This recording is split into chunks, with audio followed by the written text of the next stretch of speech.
안녕하십니까. 이번 주간에 전도 집회가 많이 있습니다. 앞이 홍학이 이제 비었는데요. 대학부 네 곳의 집회가 있고, 문화부 집회도 있고, 교구 집회도 여러 곳에 있고, 또 농아 선교부 집회도 있습니다. 기도해 주시기 바랍니다. 오늘 같은 날 많이 안 온 것이 은혜인 것 같아요. 예. 집회에 많이 가졌으리라고 생각합니다. 기도드리겠습니다.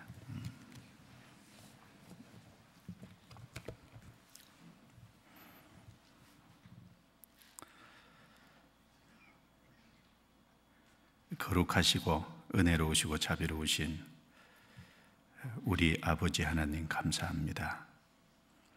허물과 죄 가운데 살던 악한 저희들을 주님의 보혈로 우리의 모든 허물과 죄를 씻어주시고 하나님의 거룩한 자녀로 삼아주시며 우리에게 썩지 않고 더럽지 않고 쇠하지 아니하는 하늘의 영광스러운 기업을 약속해 주시고 그 소망 가운데 생을 살게 해주신 것 진심으로 감사합니다. 또 이 땅에 살아가는 동안도 주님께서 우리들을 붙잡아 주시고 양육해 주시고 믿음 가운데 살도록 도와주심을 참으로 감사합니다. 오늘 주의 피로 구원함을 입은 성도들을 한 곳에 모아주시고 또 주의 말씀으로 거룩한 교제를 나누게 도와주신 것을 감사합니다. 이 시간 주님의 선하시고 기뻐하시고 온전하신 뜻이 무엇인지 밝히 알 수 있도록 도와주시고 우리의 마음을 열어서 주님이 기뻐하시는 삶이 무엇인지 더욱 깨달을 수 있도록 도와주옵소서. 우리의 행보를 말씀 위에 굳게 세워주시고 진리 가운데 걸어감으로 하나님 앞에 섰을 때 칭찬과 존귀와 영광을 얻는 귀한 삶이 될 수 있도록 인도해 주옵소서. 이번 한 주간의 집회가 있는 많은 곳을 기억해 주시고 함께해 주옵소서. 전주에서 집회하고 계시는 이완 목사님 도와주시고 건강을 지켜주시고 힘있게 말씀을 전하도록 도와주셔서 참여한 사람들이 구원받도록 도와주옵소서. 또 서울 여러 곳에 대학부 집회에 일일이 함께해 주시고 또 교구 집회에도 일일이 함께해 주시며 소집회도 도와주옵소서. 그래서 이번에 참석한 사람들이 하나님을 알고 하나님께 돌아오는 역사가 나타나게 해 주옵소서. 말씀을 전하시는 모든 분들 위에 함께해 주시고 주님의 말씀을 주셔서 담대하게 증거하게 해 주옵소서. 함께하지 못한 성도들 어느 곳에 있든지 합당하신 은혜로 채워 주옵소서. 시종을 주께 의지합니다. 우리를 구원해 주신 예수님 이름으로 기도드려옵니다. 아멘. 성경 로마서 1장을 찾겠습니다.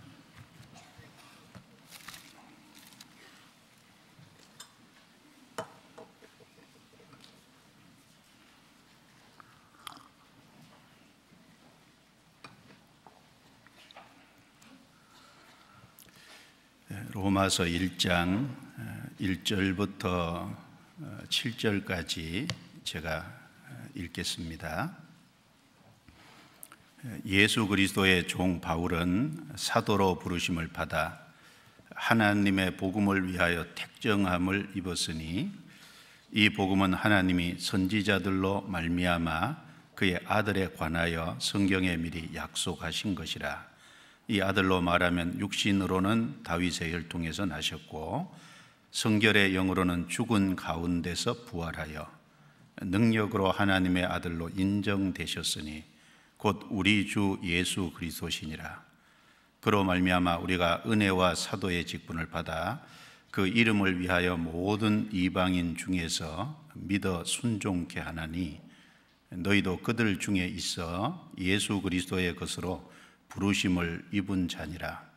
로마에 있어 하나님의 사랑하심을 입고 성도로 부르심을 입은 모든 자에게 하나님 우리 아버지와 주 예수 그리스도로 조차 은혜와 평강이 있기를 원하노라. 그 중에 5절은 같이 읽겠습니다. 그로 말미암아 우리가 은혜와 사도의 직분을 받아 그 이름을 위하여 모든 이방인 중에서 믿어 순종케 하나니. 여기 5절에 믿어 순종케 하나니 이 말씀이 있습니다. 하나님이 보실 때 가장 두 가지 중요한 요소라고 할 수 있겠습니다. 믿어 순종케 하나니, 먼저는 확실하게 믿어서 구원을 받는 것이 중요한 겁니다. 구원을 받았다면 순종하는 생애가 하나님 보실 때 아름다운 걸 겁니다. 그래서 믿어 순종케 하나니 이 말씀을 하고 있습니다. 그리고 오늘 제목을 믿어 순종케 하나니 이 제목으로 조금 말씀을 상고해 보려고 합니다. 아주 우리 신앙생활에 중요한 요소이기 때문에 우리가 좀 깊이 좀 새기고 오늘 말씀을 듣는 속에 하나님 보실 때 정말 기뻐하시는 것이 무엇인지 우리가 깊이 생각을 좀 했으면 좋겠습니다. 요즘 개요를 조금 어떤 상황에서 이 말씀을 하셨는지 조금 말씀을 드리고 구체적으로 생각을 좀 해보겠습니다. 이 로마서는 바울 사도가 성령의 감동하심으로 기록을 한 성경책입니다. 그리고 이 로마서는 바울 사도가 아직 한 번도 가보지 못한 로마에 구원받은 성도들이 있다는 것을 알고 그 로마에 구원받은 성도들에게 보낸 편지입니다. 여기 1절에 먼저 바울은 자신이 복음을 위해서 사도로 부름을 받고 하나님의 택하심을 받았다 이렇게 밝히고 있습니다. 그리고 2절부터 4절 말씀은 그 복음의 내용이 무엇인지를 말씀을 하고 있습니다. 1절에 예수 그리스도의 종 바울은 사도로 부르심을 받아 하나님의 복음을 위하여 택정함을 입었나니, 중요한 것이 하나님의 복음을 위해서 사도로 부르심을 받고 택함을 받았다는 겁니다. 바울 사도는 이방인의 사도로 특별히 부름을 받았습니다. 그래서 로마서 사도행전 9장 15절에 바울 사도를 가르쳐서 이 사람은 내 이름을 이방인과 임금들과 유대인들에게 전하기 위하여 택한 나의 그릇이라 하나님께서 이렇게 말씀을 하셨습니다. 핵심이 복음을 위해서입니다. 다른 일이 아니라 복음 전하는 그 일을 위해서 하나님께서 바울을 특별히 사도로 세우시고 택하신 겁니다.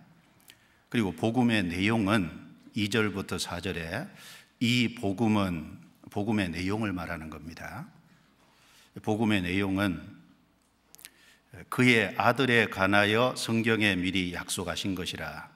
그리고 4절 끝에 우리 주 예수 그리스도시니라. 복음은 한마디로 예수 그리스도를 말하는 겁니다. 성경 누가복음 2장에 보면 예수님께서 베들레헴에서 탄생했을 때 베들레헴 지경에서 양치는 목자들이 있었습니다. 천사가 그 양치는 목자들에게 나타나서 내가 온 세상에 미칠 기쁨의 좋은 소식을 너희에게 전하노라. 오늘날 다윗의 동네에 구주가 나셨으니 곧 그리스도 주시니라. 그러니까 온 세상에 미칠 기쁨의 좋은 소식이라 그랬습니다. 그래서 그 천사의 전해주는 말을 듣고 베들레헴 지경에 양치는 목자들이 실제로 예수님을 찾아서 예수님께 경배하지 않습니까? 이 복음 내용은 바로 예수 그리스도입니다. 그리고 이 예수 그리스도에 대해서는 선지자들로 말미암아 그의 아들에 관하여 성경에 미리 약속하신 것이라, 이 말씀처럼 예수 그리스도 하나님의 아들 그 구세주에 대해서는 구약 성경에 아주 자세하게 여러 선지자들을 통해서 말씀을 하고 있습니다. 사무엘 때로부터 다윗을 통해 기록한 시편에도 많이 예언되어 있고, 그리고 구약의 선지자들을 통해서 이사야부터 시작해서 예레미야, 에스겔, 다니엘, 구약시대 많은 선지자를 통해서 끊임없이 바로 아들에 관하여, 바로 예수 그리스도에 관해서 자세하게 말하고 있습니다. 그 약속대로 육신으로는 다윗의 혈통에서 나셨고 다윗의 후손으로 오시리라고 약속을 했는데 실제 다윗의 혈통에서 예수님이 나셨습니다. 그래서 마태복음 1장 1절에 아브라함과 다윗의 자손 예수 그리스도의 세계라, 예수님은 다윗의 혈통으로 오셨습니다. 그리고 성경의 영어로는 죽은 가운데서 부활하심으로 능력으로 하느님의 아들로 인정되셨으니, 그리고 예수님은 십자가에 죽으시고 성령의 능력으로 부활을 하셨습니다. 예수님이 죽으신 그 가운데서 부활하셨다는 것은 하나님의 아들로 인정되셨다는 겁니다. 즉 예수님이 십자가에 죽어서 우리 죄를 다 해결하시고 그리고 부활하신 것은 하나님이 우리 죄를 다 해결하셨다는 그 사실을 하나님께서 받아준 것, 바로 구세주로서 인정이 됐다는 말이지 않습니까? 예수님의 죽음과 부활이 예수님의 바로 구세주고 하나님의 아들이라는 확실한 증거입니다. 그리고 예수님의 죽음과 부활은 모든 사람에게 믿을 수 있는 가장 확실한 증거잖아요. 그래서 사도행전 17장 30절부터 31절 말씀에 알지 못하던 시대에는 하나님이 허물지 아니하셨거니와 이제는 어디든지 사람을 다 명하사 회개하라 하셨으니 이는 정하신 사람으로 하여금 천하를 공의로 심판할 날을 작정하시고 이에 저를 죽은 자 가운데서 다시 살리신 것으로 모든 사람에게 믿을 만한 증거를 주셨음이니라 하니라. 예수님이 죽은 자 가운데서 부활하셨다는 것은 바로 우리 죄가 해결됐다는 걸 하나님 편에서 받아주셨다는, 우리 죄를 다 해결한 것을 받아주셨다는 증거인 동시에 또 사람 편에서는 믿을 만한 가장 확실한 증거입니다. 그런 의미에서 여기 성결의 영어로는 죽은 가운데서 부활하여 하나님의 아들로 인정되셨다, 이렇게 말씀을 하고 있습니다. 이제 5절에 그로 말미암아 우리가 은혜와 사도의 직분을 받아, 바울은 바로 그 예수 그리스도를 통해서 은혜와 사도의 직분을 받았습니다. 은혜를 받았다는 것은 물론 구원의 은혜를 받았다는 겁니다. 그리고 사도의 직분을 받았다는 건 그 복음을 전하기 위한, 복음을 위해서 하나님이 일꾼으로 부르셨다는 겁니다. 여기서 은혜는 직분에 앞선다는 것을 우리가 알 수 있습니다. 은혜보다 직분에 앞설 수 없죠. 어떤 사람은 구원을 받지도 않았는데 하나님의 일을 한다 그러는데 그건 황당한 얘기입니다. 여기 틀림없이 은혜와 사도의 직분을 받아 직분에 앞서서 반드시 구원의 은혜를 받아야 됩니다. 은혜를 받은 사람을, 그 사람을 하나님이 직분을 주시고 그 사람을 하나님의 일을 위해서 사용을 하십니다. 그리고 그 이름을 위하여 모든 이방인 중에서 믿어 순종케 하나니, 바울은 특별히 이방인의 사도로 부름을 받았습니다. 그래서 모든 이방인 중에서 믿어 순종케 하나니, 바울이 하는 핵심적인 일이 믿어 순종케 하는 일이다, 이렇게 밝히고 있습니다. 너희도 그들 중에 있어 예수 그리스도의 것으로 부르심을 입은 자니라. 여기 너희는 1차적으로 로마에 있는 구원받은 이방인 그리스도인들입니다. 그러니까 하나님께서 믿어 순종케 하는 이방인의 무리, 그 무리 속에 로마에 있는 구원받은 성도들도 다 포함이 되고 그리고 구원받은 사람들은 예수 그리스도의 것으로 부르심을 입은 사람입니다. 바울은 그 로마에 있는 그리스도에게 은혜와 평강이 있기를 바라는 마음에서 이 로마서를 이렇게 기록을 하고 있습니다. 여기서 우리가 좀 깊이 생각할 것이 여기 믿어 순종케 한다 그랬습니다. 이 말씀이 아주 중요합니다. 로마서 여기 시작하는 인사말에 모든 이방인 중에서 믿어 순종케 하나니, 바울이 하는 가장 핵심적인 일이 믿어 순종케 하는 일이라고 말하고 있습니다. 로마서를 다 기록하고 로마서 16장을 이제 마치고 마지막 끝맺는 말에 똑같은 얘기를 또 반복하고 있습니다. 로마서 16장 찾아보겠습니다.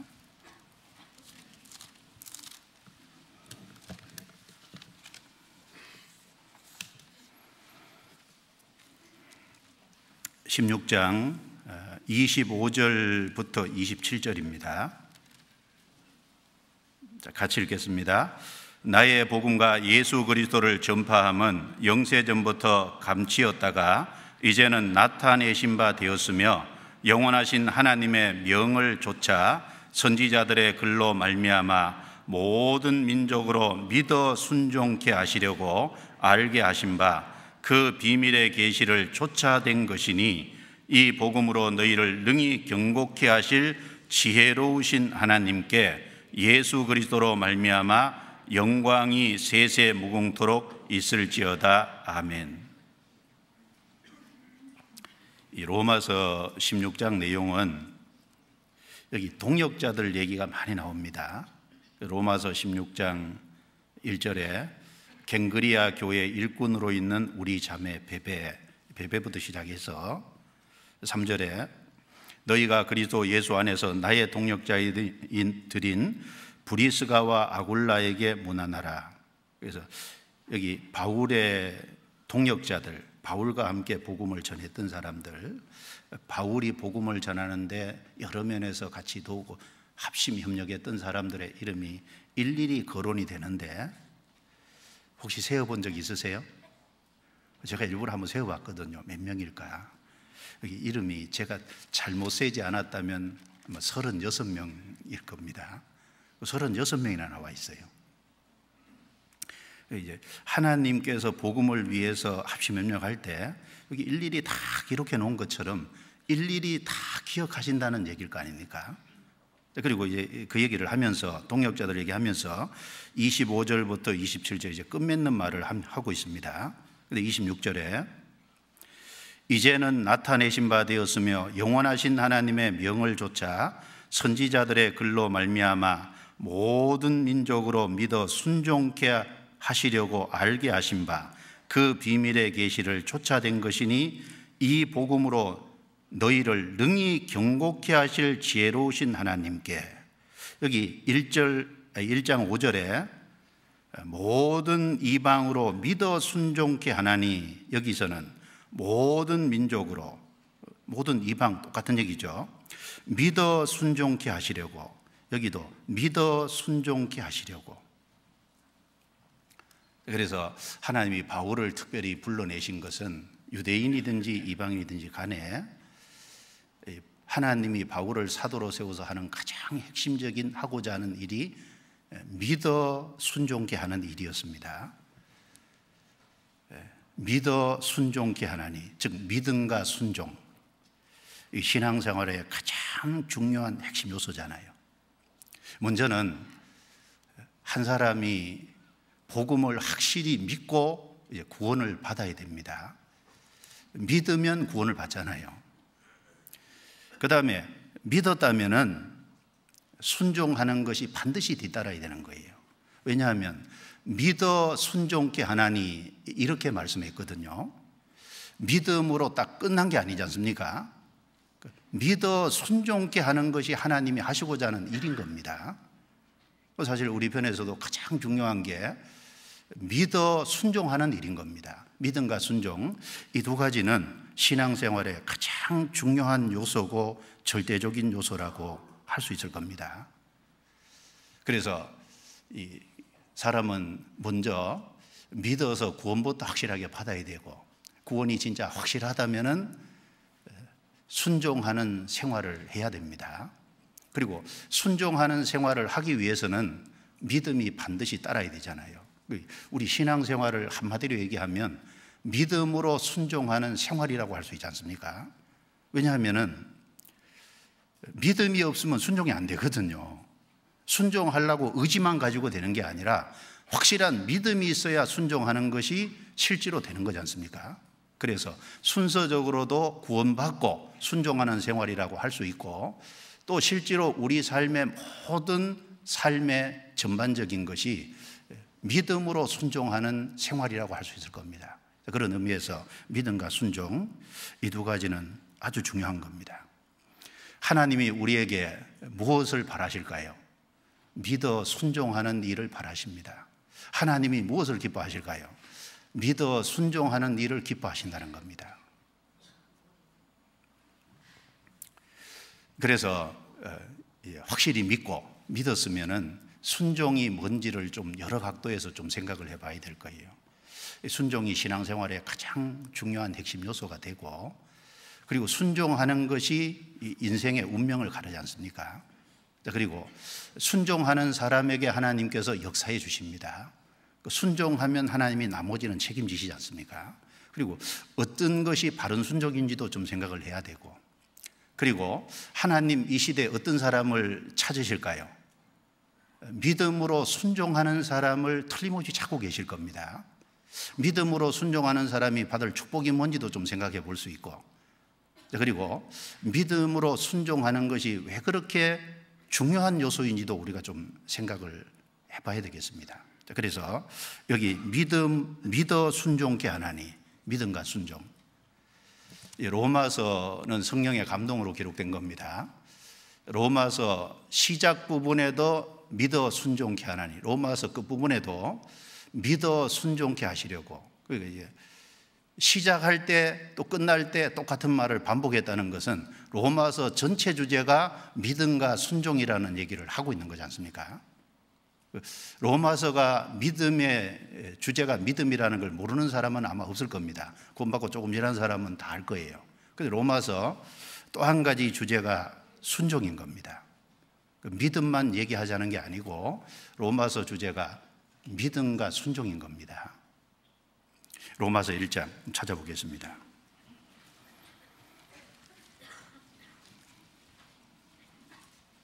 로마서 1장 16절 17절입니다. 16절 17절.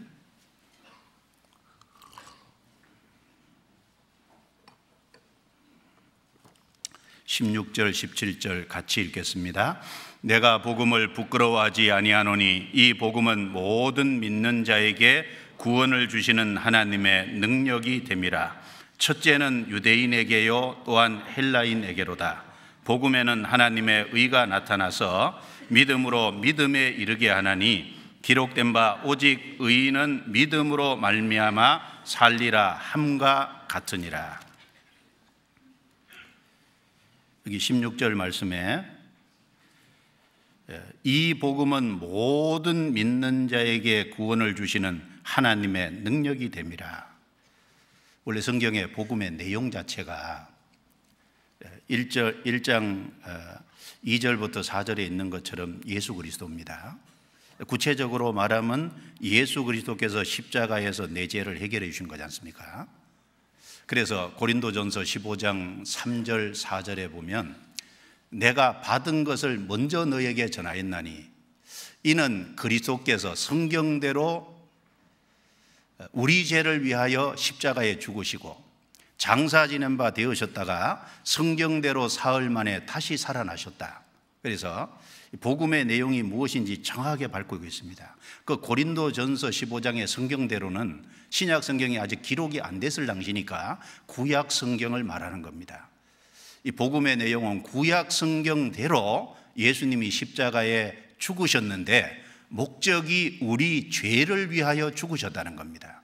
사람은 죄 문제를 해결할 수 없으니까 예수님이 십자가에 죽어서 피를 흘리심으로 대신 형벌을 받으심으로 우리의 모든 죄값을 지불하시고 우리 죄를 깨끗하게 해놓으신 거예요. 그리고 성경대로 사흘 만에 다시 살아나사, 구약 성경에 예수님이 3일 만에 부활할 것이 예언된 그림자적인 것이 있는데 그 약속대로 예수님이 3일 만에 부활하신 겁니다. 그러니까 복음의 내용은 예수님의 죽음과 부활이고, 죽음과 부활을 통해서 우리 죄를 해결해 놓으신 것이 복음의 내용입니다. 이 복음은 모든 믿는 자에게 구원을 주시는 하나님의 능력이 됨이라. 그 복음을 참으로 회개하고 믿으면 구원을 받는 겁니다. 그래서 마가복음 1장 15절에 때가 찼고 하나님의 나라가 가까웠으니 회개하고 복음을 믿어라 라고 말씀하셨습니다. 그래서 믿은 사람들은 틀림없이 구원을 받잖아요. 그걸 얘기하시면서 17절에 복음에는 하나님의 의가 나타나서, 여기 복음 안에는 하나님의 의가 나타나 있다. 무슨 뜻일까요? 하나님의 의라고 할 때 하나님이 행하신 내용이 그 속에 담겨 있다는 말씀도 되고, 그 하나님의 행하신 그 일, 역사하신 일, 그것이 하나님의 뜻이니까 하나님의 의가 하나님의 뜻도 됩니다. 복음에는 하나님의 역사하신 행하신 일이 있고, 복음에는 그 하나님의 뜻이 담겨 있는 겁니다. 그래서 믿음으로 믿음에 이르게 하나니 기록된 바 오직 의인은 믿음으로 말미암아 살리라. 여기서 믿음으로 믿음에 이르게 하나니, 이게 무슨 말씀일까요? 앞에 믿으면 구원받는 믿음입니다. 그래서 회개하고 복음을 믿으면 구원을 받습니다. 그리고 뒤에 믿음으로 이르게 하나니, 이것은 구원받은 이후에 믿음으로 순종하는 생활을 말하는 겁니다. 여기 믿음으로라고 얘기했지만 믿음으로 믿음에 이르게 한다, 믿음에 이르게 한다고 할 때 믿음으로 어디에 이르게 한다는 얘기입니까? 순종하는 삶에 이르게 한다는 얘기가 되는 겁니다. 그러니까 믿음으로 믿음에 이르게 한다는 말이나 믿어 순종케 한다는 말이나 사실은 같은 의미인 겁니다. 그래서 하나님께서는 하고자 하시는 일이 믿음으로 구원을 확실히 받고, 그 다음에 믿음으로 순종해 살아가는 이것을 하기 원하십니다. 그래서 의인은 믿음으로 말미암아 살리라. 그래서 구원받는 것도 믿음이고, 그리고 이제 순종해 살아가는 삶도 믿음이 있어야 순종해 살아가니까 믿음으로 믿음에 이르게 하는, 그래서 이 내용을 풀어서 쫙 설명해 놓은 것이 로마서 전체 내용이지 않습니까? 그래서 구원을 받았으면은 반드시 순종하는 것으로 나타나야 됩니다. 순종하는 것을 다른 말로 얘기하면 행함이라고 할 수 있을 겁니다. 야고보서 2장 찾아보겠습니다. 야고보서 2장.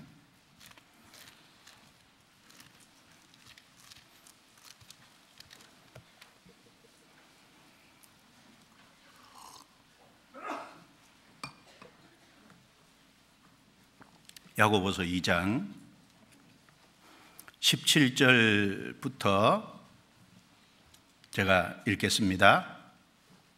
이와 같이 행함이 없는 믿음은 그 자체가 죽은 것이라. 혹이 가로되 너는 믿음이 있고 나는 행함이 있으니 행함이 없는 내 믿음을 내게 보이라. 나는 행함으로 내 믿음을 내게 보이리라. 내가 하나님은 한 분이신 줄을 믿느냐? 잘하는도다. 귀신들도 믿고 떠느니라. 아, 허탄한 사람아, 행함이 없는 믿음이 헛것인 줄 알고자 하느냐?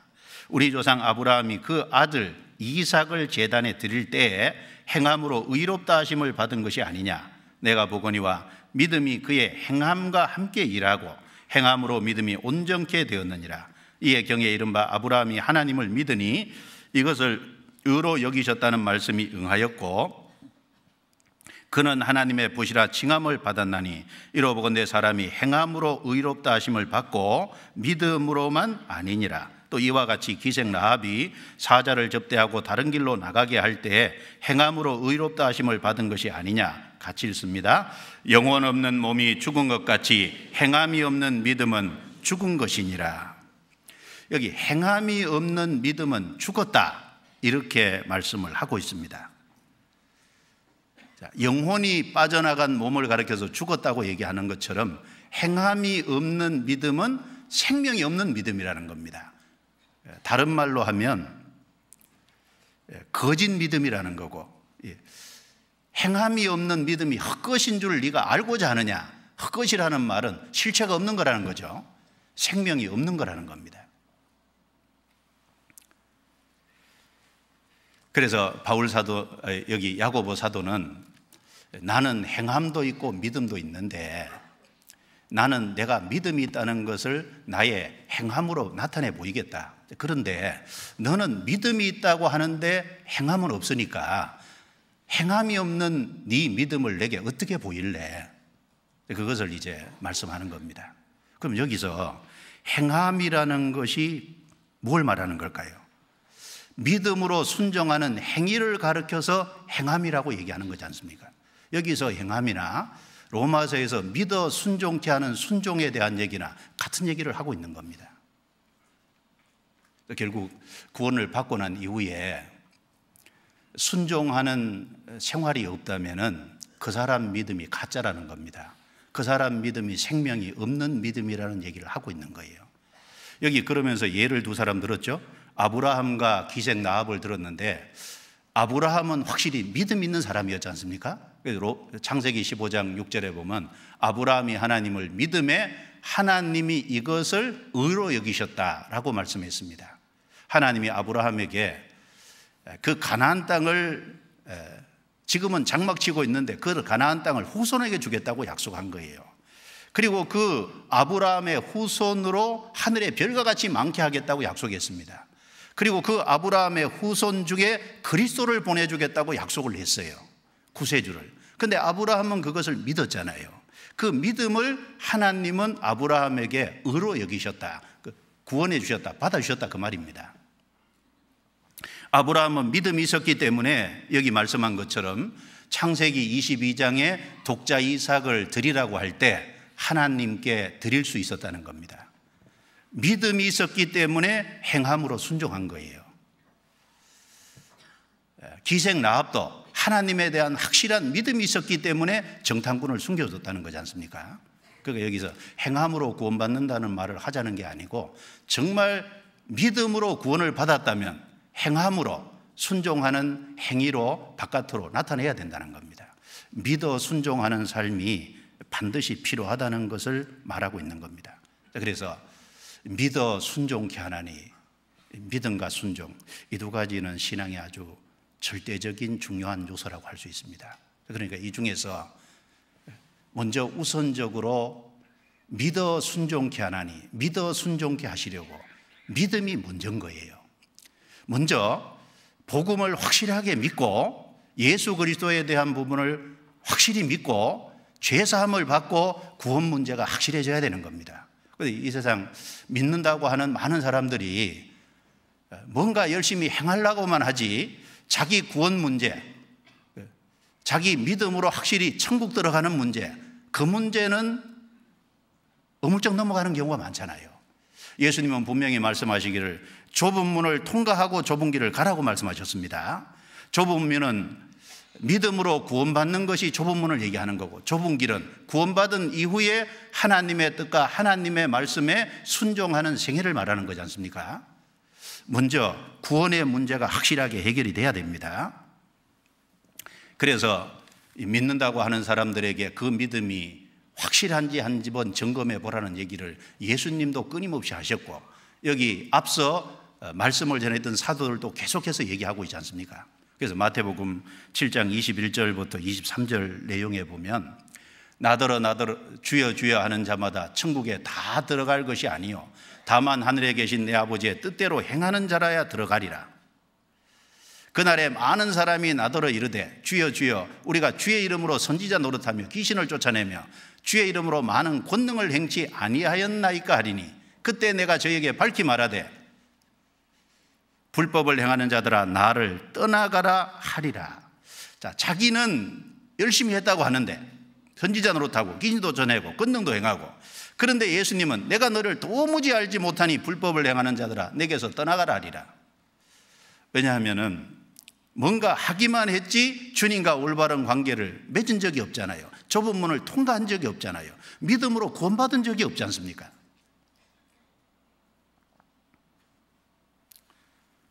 하나님의 뜻이 뭘까요? 요한복음 6장 40절에 하나님의 뜻은 이것이니 아들을 보고 믿는 자마다 영생을 얻는 이것이니라. 아들을 보고 확실히 믿고 영생 얻는 것이 하나님의 뜻이잖아요. 그 예수님을 통해서 영생 얻기 전에, 좁은 문을 통과하기 전에 선지자 노릇하고 귀신도 되고 권능 행하면 그게 아무 소용이 없다는 겁니다. 그래서 고린도후서 13장 5절에도 너희가 믿음에 있는가 너희 자신을 시험하고 너희 자신을 확증하라. 예수 그리스도께서 너희 안에 계신 줄을 너희가 스스로 알지 못하느냐. 그렇지 않으면 너희가 버리운 자니라. 그 고린도후서 13장 5절 말씀은 고린도 교회에 보낸 편지입니다. 고린도 교회, 구원받은 성도들로만 모여있는 그 고린도 교회 안에 바울이 편지를 보내면서 너희가 믿음을 진단해 바라고 권고하고 있습니다. 왜냐하면 믿는다고 말은 하는데 아닌 것 같은 사람이 보이는 거예요. 예수 그리스도께서 너희 안에 계신지를 너희가 스스로 알지 못하느냐. 그렇지 않으면 너희가 버리운 자니라. 우리가 알아야 될 것은 구원받은 사람이 너무너무 적다는 사실입니다. 우리가 그 문제를 분명히 해야 될 거예요. 예수님이 공생의 기간 중에 이 땅에 계실 때 누가복음 13장에 보면은 어떤 사람이 예수님께 여쭙습니다. 주여, 구원을 얻는 자가 적습니까? 예수님 말씀에 좁은 문으로 들어가기를 힘쓰라. 내가 너에게 이르노니 들어가기를 구하여도 못하는 자가 들어있다가 아니라 많으니라고 하셨거든요. 들어가기를 구하는 사람은 적어도 믿으려고 하고 올바르게 믿으려고 하는 사람일 거 아니에요. 그런 사람 중에도 못하는 자가 들어있다가 아니라 많으리라고 했으니까요. 성경에 우리가 조금 생각을 해보면은 노아 시대 때 물로 말미암아 구원을 얻은 자가 몇 명뿐이니 겨우 8명이라. 홍수 심판이 있을 때 방주에 탄 사람이 겨우 8명밖에 안 됐잖아요. 소돔 고모라와 아드마 스보임 그 이웃 도시들, 그때가 아브라함이 활동하던 시대입니다. 그리고 롯이 소돔성에 있을 때입니다. 그런데 소돔 고모라 아드마 스보임 그 이웃 도시들, 여러 도시들이 하나님께서 하늘에서 유황불을 내려서 다 잿더미가 되게 했는데 그 중에 의인 10명이 없어서 결국은 망했지 않습니까? 꽤 많은 사람이 있었을 텐데요. 그 소돔성이 망할 때 나온 사람은 겨우 롯과 롯의 2딸만 나왔습니다. 롯의 아내는 소금기둥이 됐지 않습니까? 사위들은 농담으로 여겼고, 이스라엘 백성들이 출애굽할 때 출애굽기 12장에 보면 20세 이상의 장정의 수가 대략 60만 가량이라고 했지 않습니까? 그런데 광야 40년을 거쳐서 가나안 땅에 들어간 사람이 겨우 2명입니다. 물론 구원받은 사람이 2명밖에 없다, 그런 뜻은 아닙니다.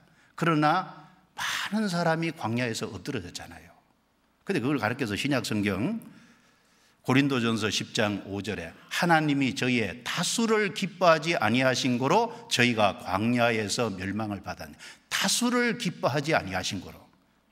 60만이라고 딱 잘라 말하면 2명 빼고 59만 9,998명 광야에서 죽었지 않습니까? 다수를 기뻐하지 아니하심으로. 그걸 이제 히브리서 3장 19절 말씀에는 이로 보건대 저희가 믿지 아니함으로 들어가지 못한 것이라 이렇게 말씀을 하고 있습니다. 그 바벨론에 의해서요, 예루살렘 성전이 파괴되고 예루살렘 성이 함락당할 때 하나님이 예레미야를 통해서 예루살렘 거리에 의인 한 사람 찾아와라 그랬잖아요. 예레미야 5장 1절에 보면은 너희가 예루살렘 거리로 빨리 왕래하며 그 넓은 거리에 찾아보고 알라. 만일 너희가 공의를 행하며 진리를 구하는 한 사람을 만나면 내가 이 성을 사하리라 약속을 했어요. 그런데 그 예루살렘 거리를 빨리 왕래하면서 넓은 거리에서 찾아봤는데 없는 거지 않습니까? 그러니까 바벨론에 망했잖아요. 예수님이 이 세상에 오셔서 3년 반 동안 열심히 구석구석을 찾아다녔는데 오순절 성령 강림할 때 마가의 다락방에 모여있는 사람이 겨우 120명이었잖아요. 예수님이 3년 반 공생한 결과가 120명이었습니다. 그래서 누가복음 12장 32절에는 적은 무리여 무서워 말라. 하나님이 그 나라를 너희에게 기뻐하시느니라. 우리가 틀림없이 알 수 있는 것은 구원을 받은 사람이 적은 무리라는 겁니다. 주님 오실 때가 가깝습니다. 주님 오실 때가 가깝다는 말은 내 구원의 문제를 확실하게 해결을 해야 될 거예요. 그 구원 문제를 분명히 안 하고 살다가 주님이 갑자기 오시면 어쩌실랍니까? 자기 구원 문제를 확실하게 먼저 돌아봐야 되잖아요. 정말 내가 하나님을 확실하게 믿고 있는지, 예수 그리스도의 복음을 확실하게 받아들이고 있는지. 그래서 요한복음 17장 3절에 보면 영생은 곧 유일하신 참 하나님과 그의 보내신 자 예수 그리스도를 아는 것이니이다. 참 하나님을 내가 진짜 믿고 있느냐? 그래서 내가 정말 하나님께 인생을 돌이켰느냐? 그리고 예수 그리스도께서 십자가에 완성하신 그 복음의 내용을 내가 진짜 받아들이고 있느냐? 중요한 문제지 않습니까? 사도행전 20장에 보면 하나님께 대한 회개와 우리 주 예수 그리스도께 대한 믿음을 증거한 것이라. 어떤 사람은 교회는 나오는데 하나님께 안 돌아오는 사람이 있어요. 복음은 지적 동의고 그냥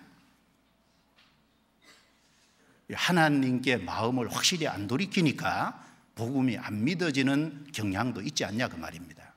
하나님께 대한 회개와 우리 주 예수 그리스도께 대한 믿음이라 그랬습니다. 하나님께 정말 돌이켜야 믿음이 확실해질 거예요. 어정쩡하게 하고 있으면 믿음이 확실해지지 않을 겁니다. 그래서 예수 그리스도를 인생에서 받아들이고 확실하게 죄사함 문제를 분명히 해결해야 되지 않습니까? 죄사함이 없으면 천국에는 못 갑니다. 성경 요한복음 8장입니다.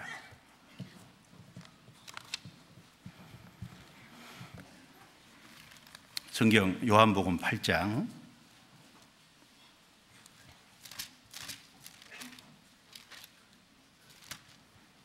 21절부터 24절입니다. 같이 읽겠습니다. 다시 이르시되 내가 가리니 너희가 나를 찾다가 너희 죄 가운데서 죽겠고 나의 가는 곳에는 너희가 오지 못하리라. 유대인들이 가로되 저가 나의 가는 곳에는 너희가 오지 못하리라 하니 저가 자결하려는가? 예수께서 가라사대 너희는 아래서 났고 나는 위에서 났으며 너희는 이 세상에 속하였고 나는 이 세상에 속하지 아니하였느니라. 이러므로 내가 너희에게 말하기를 너희가 너희 죄 가운데서 죽으리라 하였노라. 너희가 만일 내가 그인 줄 믿지 아니하면 너희 죄 가운데서 죽으리라. 예수님께서 유대인들 앞에서 내가 가리니, 예수님은 어디로 가신다는 말씀일까요? 예수님은 위에서 오셨고, 그러니까 죽으시고 부활 승천하심으로 오셨던 곳으로 위로 다시 가신다는 말씀입니다. 너희가 나를 찾다가 너희 죄 가운데서 죽겠고 나의 가는 곳에는 너희가 오지 못하리라. 예수님은 하늘에서 오셨다가 하늘로 가는데, 자, 예수님 가신 곳에 오지 못하리라. 이건 엄청난 저주잖아요. 어떤 사람이 천국에 못 가냐? 죄 가운데서 죽는 사람은 못 간다고 분명히 말씀하셨습니다. 죄 가운데서 죽는다는 것이 뭘까요? 인생은 아담 아래에서 죄 가운데 났습니다. 그리고 죄를 짓고 살지 않습니까? 그리고 죄를 해결하지 못하고 죽는 것이 죄 가운데서 죽는 겁니다. 그러면 주님 가신 곳에는 못 갑니다. 예수님이 이 말을 하니까 예수님이 가신 곳에 오지 못하리라. 유대인들은 이제 착각을 잘해요. 예수님은 신령한 얘기를 하고 있는데 꼭 육신적으로밖에 생각 못 하잖아요. 저 사람 자기 가는 곳에는 못 간다고 얘기하는 거 보니까 자살하는가 보다. 자살하면 못 따라가지. 여기 자결하려는가 그랬잖아요. 도무지 예수님이 뭘 얘기해도 이해를 못 하는 겁니다. 그 예수님이 그런 사람들의 생각을 아시고 다시 강조했잖아요. 너희는 아래에서 났고 나는 위에서 났으며 너희는 이 세상에 속하였고 나는 이 세상에 속하지 아니하였느니라. 예수님이 가시는 곳이 어딘지를 분명히 다시 강조한 거죠. 우리는 아래에서 났습니다. 아담 안에서 태어난 거예요. 그런데 예수님은 마리아를 통해서 오셨지만 성령으로 잉태해서 이 세상에 하나님이 사람의 몸을 입고 들어오신 거니까 위에서 오신 겁니다. 그래서 예수님은 위에서 오셨으니까 이 세상에 속하지 않은 겁니다. 아담만에 속하지 않은 거예요. 예수님은 위로 가시는 겁니다. 그러면서 너희가 나를 믿지 아니하면 너희 죄 가운데서 죽으리라. 예수님과 바른 관계를 안 맺으면, 예수님이 참으로 구세주라는 걸 알고 예수님을 통해 죄사함을 받는 일이 없으면은 주님 가신 곳에는 못 갑니다. 그러니까 인생은 제일 먼저 풀어야 될 숙제가 죄사함 문제부터 풀어야 되는 겁니다. 그 사도행전 2장의 오순절 성령 강림으로 베드로가 성령이 충만해서 설교를 했지 않습니까? 설교를 하면서 유대인들이 예수 그리스도를 십자가에 못 박아 죽였다. 너희가 그리스도를 못 박아 죽였다. 그러나 하나님이 다시 살리셔서 주와 그리스도가 되게 했다. 유대인들이 그럼 우리가 어떻게 하면 좋겠습니까? 사도행전 2장 38절에 너희가 각각 회개하여 예수 그리스도의 이름으로 세례를 받고 죄사함을 얻으라. 그리하면 성령을 선물로 받으리니 라고 말씀했습니다. 회개는 각각 하는 거예요. 가족 단위로 하는 게 아니죠. 각 사람이 회개해야 되지 않습니까? 그리고 각 사람이 죄 문제를 해결해야 되는 거예요. 죄사함을 얻으라. 죄사함부터 받아야 돼요. 죄사함부터 받아야 죄사함을 깨닫게 해주신 성령이 그 속에 들어오셔서 인생을 바꿔가시고 다듬어 가시는 겁니다. 그래서 이 죄사함 문제, 하나님께로부터 의롭다함을 받는 이 문제가 분명히 해결돼야 될 겁니다. 로마서 3장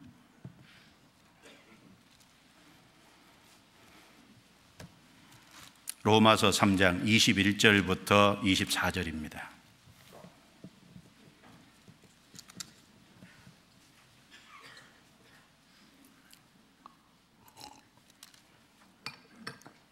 자, 21절부터 24절 같이 읽겠습니다.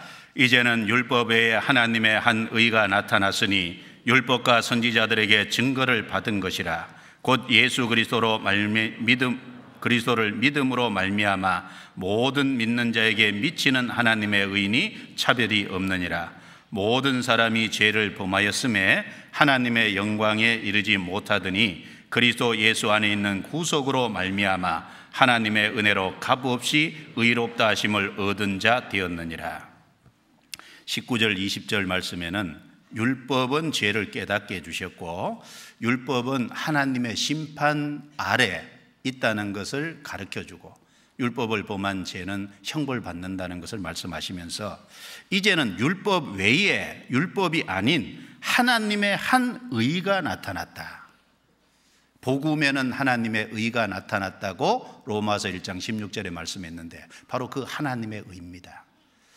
하나님의 의는 하나님이 행하신 그 내용이 담겨 있잖아요. 바로 예수 그리스도께서 십자가에서 피를 흘리고 죽으심으로 대신 형벌을 받음으로 우리의 모든 죄를 해결해 놓으신, 그래서 이제 회개하고 믿는 사람은 누구든지 구원을 받는, 하나님이 의롭다고 인정해 주시는, 그래서 차별이 없는, 유대인이나 이방이나 남자나 여자나 차별이 없습니다. 그래서 24절에 그리스도 예수 안에 있는 구속으로 말미암아 하나님의 은혜로 값없이 의롭다 하심을 얻은 자 되었느니라. 값없이, 우리의 아무 공로 없이, 우리의 아무 노력 없이 오로지 하나님 편에서 예수 그리스도를 통해서 우리를 위해 해주신 역사하신 일이 있습니다. 그것을 회개하고 받아들여야 될 겁니다. 그래서 에베소서 1장 7절에 우리가 그리스도 안에서 그의 은혜의 풍성함을 따라 그의 피로 말미암아 구속 곧 죄사함을 받았으니 그랬습니다. 골로새서 1장 14절에도 그 아들 안에서 우리가 죄사함을 얻었도다라고 말씀했습니다. 요한계시록 1장 5절에도 우리를 사랑하사 그의 피로 우리 죄에서 우리를 해방하셨다라고 말씀하셨습니다. 그래서 믿어 순종케 하나니 먼저 복음을 확실하게 믿고 죄사함을 확실하게 받아야 될 겁니다. 그리고 확실한 믿음이 이루어졌다면 믿어 순종케 하나니 그 다음 가장 중요한 요소가 순종입니다. 믿었다면 순종이 반드시 뒤따라야 됩니다. 믿었는데 순종이 없다, 있어도 되고 없어도 된다, 이런 것은 없습니다. 왜냐하면 믿어 순종케 한다 그랬거든요. 하나님은 한 사람을 믿게 했으면 그 다음에 반드시 순종하는 사람으로 만들어 가신다는 얘기잖아요. 믿어 순종케 하시려고 누가 그렇게 하시는 겁니까? 하나님이 그렇게 하신다는 것을, 하시겠다는 것을 강조한 거지 않습니까? 확실히 믿어졌으면 하나님은 순종하는 사람으로 만들어 가시는 게 하나님의 뜻인데, 믿었다고 말은 하는데 순종은 안 한다, 생명 없는 믿음일 수 있죠.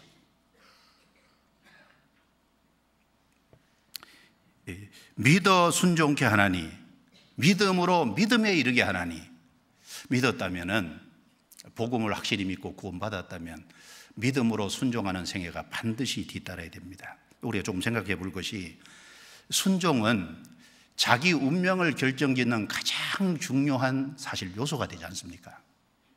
몇 가지 예를 좀 들어보면, 롯의 가족이 소돔 성에서 빠져나올 때 하나님이 롯의 가족에게 뭐라고 말씀하셨습니까?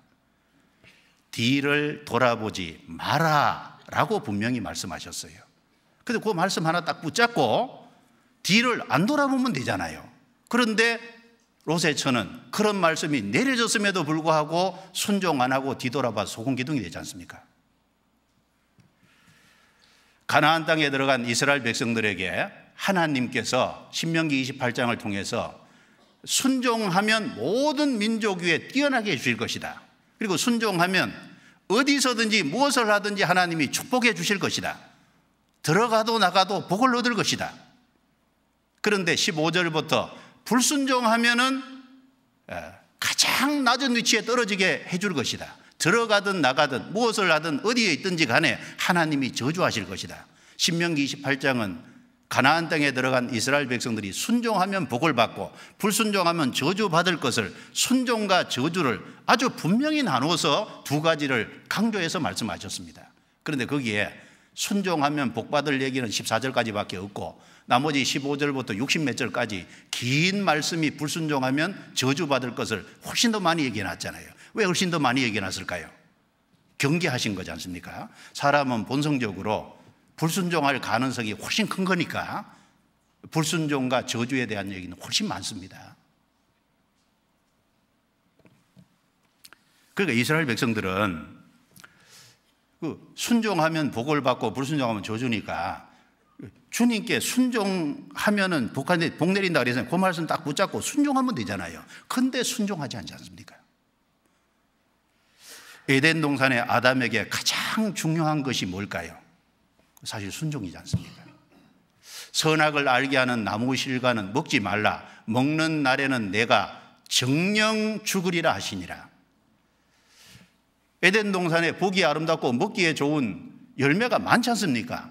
풍족하거든요. 풍족한데 하나님이 딱 하나 금하셨지 않습니까? 선악을 알게 하는 나무 실과는 먹지 마, 먹는 날에는 네가 진짜 죽을 거다, 반드시 죽을 거다. 그런데 그 딱 하나의 계명을 붙잡고 순종하면 되는데 아담은 실패했잖아요.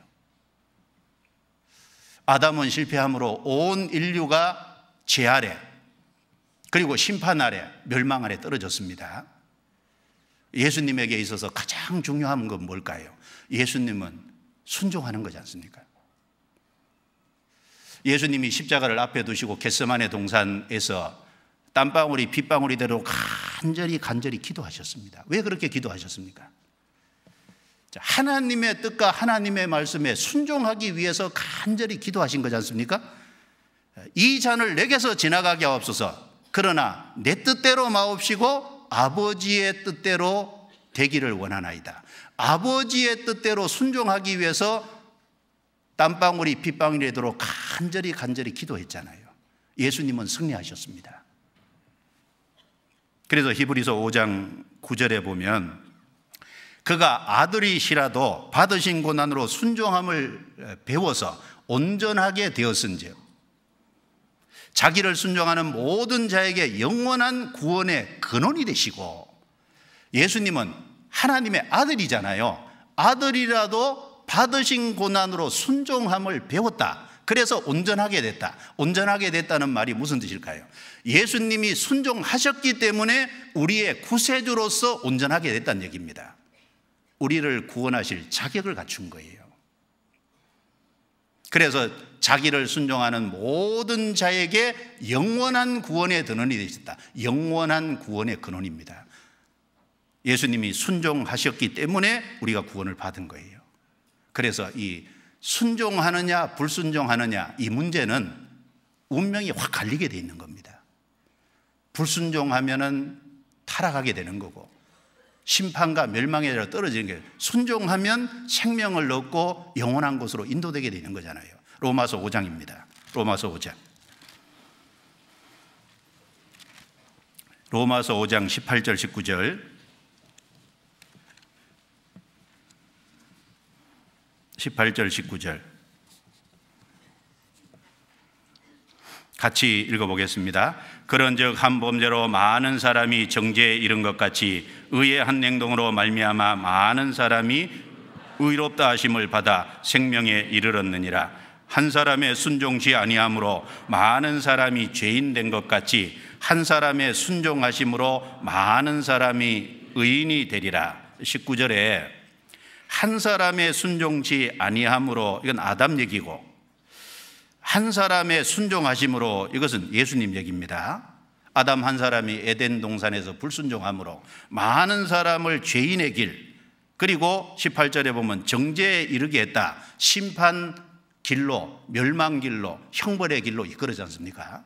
그래서 예수님 한 분이 순종하심으로 많은 사람이 의인이 되리라. 많은 사람을 의로운 길로, 그리고 생명의 길로, 천국의 길로 이끌어지 않습니까? 그러니까 결국은 딱 하나입니다. 순종이냐 불순종이냐.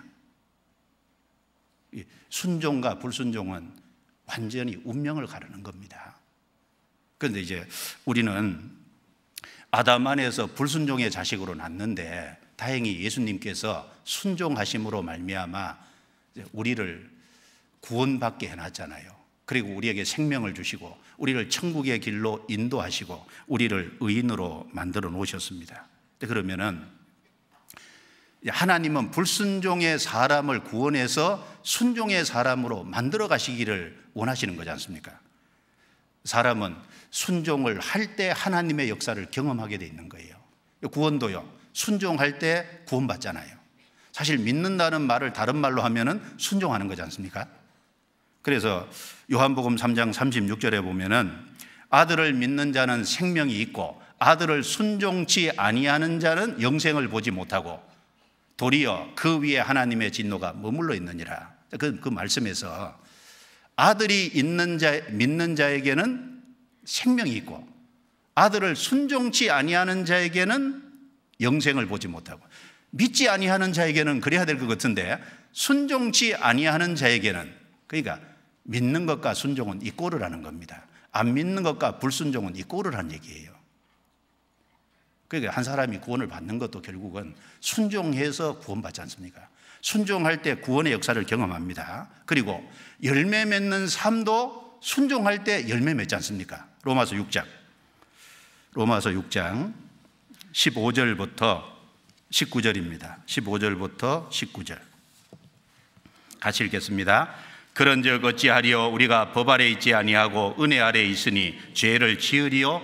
그럴 수 없느니라. 너희 자신을 종으로 들여 누구에게 순종하든지 그 순종함을 받는 자의 종이 되는 줄을 너희가 알지 못하느냐? 혹은 죄의 종으로 사망에 이르고 혹은 순종의 종으로 의에 이르느니라. 하나님께 감사하리로다. 너희가 본래 죄의 종이더니 너희에게 전하여 준 바 교훈의 본을 마음으로 순종하여 죄에게서 해방되어 의에게 종이 되었느니라. 너희 육신이 연약함으로 내가 사람의 예대로 말하노니 전에 너희가 너희 지체를 부정과 불법에 들여 불법에 이른 것 같이 이제는 너희 지체를 의에게 종으로 들여 거룩함에 이르라. 이제 예수님을 통해서 우리를 구원하셔서 이제 의인의 삶을 살도록, 그리고 생명을 주시고 천국 가는 길로 이끌어 주셨습니다. 그리고 동시에 불순종의 사람을 이제 순종의 사람으로 바꾸시고, 그리고 회복시키기를 원하시는 겁니다. 여러분, 구원은 지적 동의가 아닙니다. 구원은 실제 생명인 거예요. 한 사람이 죄사함을 확실하게 받고 구원을 받으면 그 안에 하나님의 생명이 들어오는 거기 때문에 반드시 바뀝니다. 어떻게 바뀌냐? 불순종의 사람이 순종의 사람으로 바뀌는 거예요. 여기 16절에 두 가지 얘기를 하죠. 죄의 종과 순종의 종을 얘기하고 있습니다. 우리는 구원받기 전에 죄의 종이었죠. 17절 말씀처럼. 그런데 교훈의 본을 마음으로 순종하여, 교훈의 본이 예수님이 십자가에 죽어서 우리 죄를 대신해서 죽은 그 복음 진리잖아요. 복음 진리를 마음으로 받아들여서 이제는 의에게 종이 됐다. 의의 종이 됐다는 건 순종의 종이 됐다는 겁니다.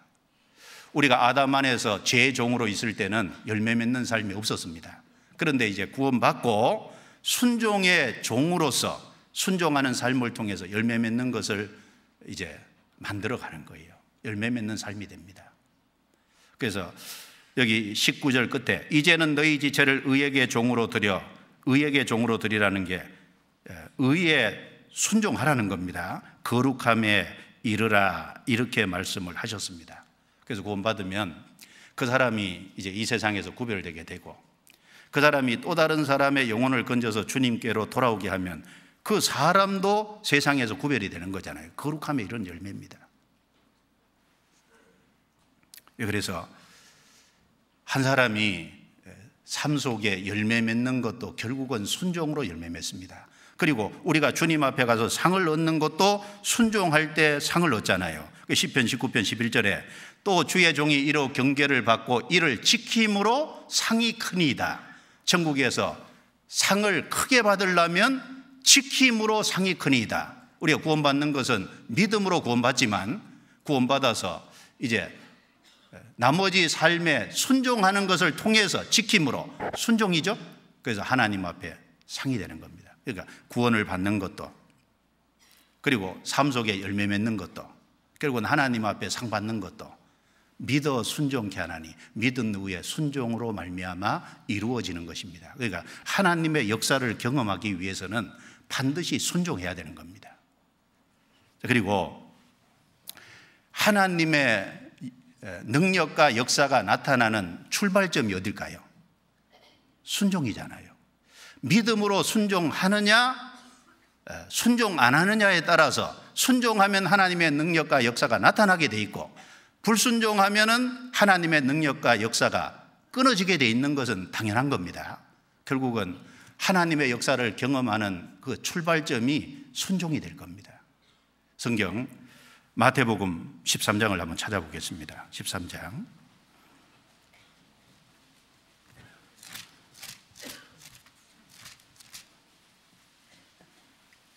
마태복음 13장 58절입니다.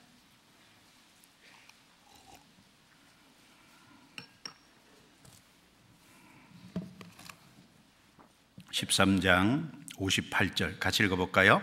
저희의 믿지 않음을 인하여 거기서 많은 능력을 행치 아니하시느니라. 예수님께서 고향에서 사람들에게 인정을 못 받았습니다. 그래서 그 바로 앞에 보면 선지자가 자기 고향과 자기 집 외에는 존경을 받지 않음이 없느니라 하시고, 믿지 않음을 인하여 거기서 많은 능력을 행치 아니하시느니라. 그러니까 믿느냐 안 믿느냐에 따라서 하나님의 능력이 나타나기도 하고 제한되기도 하지 않습니까? 그러면 구원받은 이후에 성도들이 믿는 것은 믿음의 결과가 어떻게 나타나죠? 순종의 행위로 나타나잖아요. 그러니까 구원받은 사람이 순종을 하게 되면 하나님의 역사와 능력이 나타나는 거고, 순종하지 않으면 하나님의 능력과 역사가 경험할 수 없게 되는 겁니다. 이제 우리 도미노 게임 알잖아요. 이제 보면 재미있죠. 첫 번째 도미노가 탁 넘어가면 두 번째, 두 번째가 또 세 번째, 세 번째가 네 번째. 그런데 첫 번째 도미노가 딱 제일 중요하지 않습니까? 탁 건드리면 넘어지면 샥 연달아서 연쇄 반응처럼 다 넘어지지 않습니까? 그런 것처럼 우리가 이제 신앙생활 속에 순종하느냐 안 하느냐, 내가 하나님 앞에 딱 굴복하고 딱 순종하면은 하나님의 역사와 능력을 경험할 것이 많은데 순종을 안 하는 거예요. 요즘 사람들 참 순종하기 싫어하잖아요. 아담 안에 있는 사람은 원래 불순종해야 됩니다. 그런데 하나님이 우리를 구원하신 것은 순종하는 사람으로 만들고 순종을 통해서 열매 맺도록 하기 위해서, 하나님의 능력과 역사를 경험하도록 하기 위해서 우리를 불러내지 않습니까? 그런데 순종을 안 하는 거예요.